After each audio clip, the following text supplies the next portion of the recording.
Now let's write the API find student by ID. So for that purpose, what I do, I use a same get mapping here, and I am designing the API called find, having the parameter called ID. Okay, sorry, I need to write a method name. So what this method is going to return, it's going to return a single student having the parameter provided by this API. Okay, so what parameter it's going to provide? It's going to provide you a long, which is ID. Okay, so I need a use path variable annotation. Okay, to specify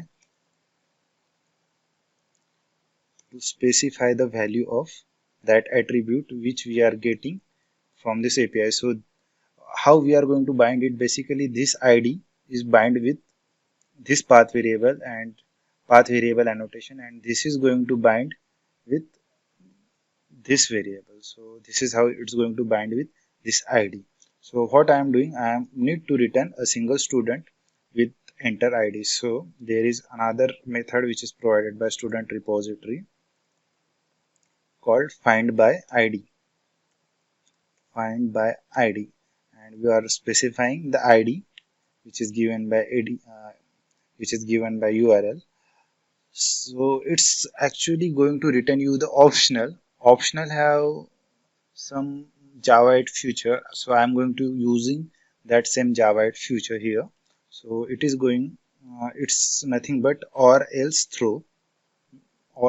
or else throw method. So I'm going to tell you what happened.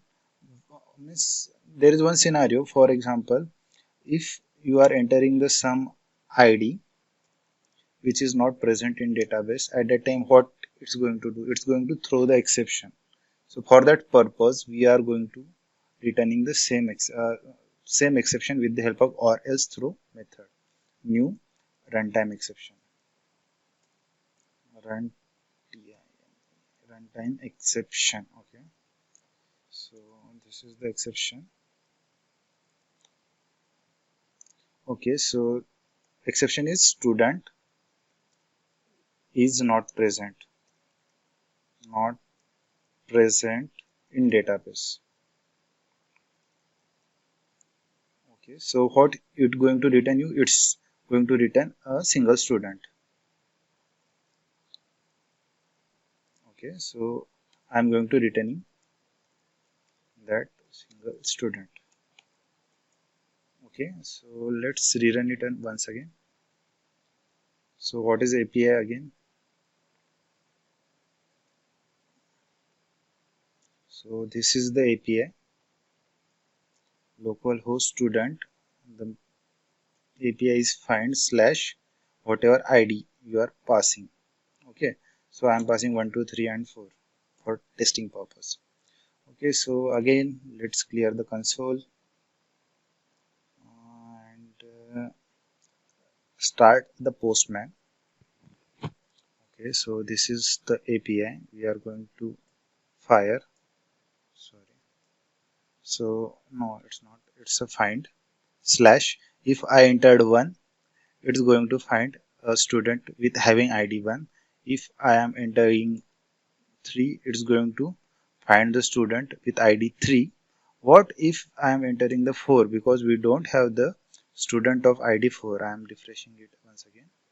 Yeah, we don't have the student of ID 4, so I am entering the 4, and it's going to throw the exception. Student is not exception, so this is very big exception. So I am going to teach you in after some time the customized exception.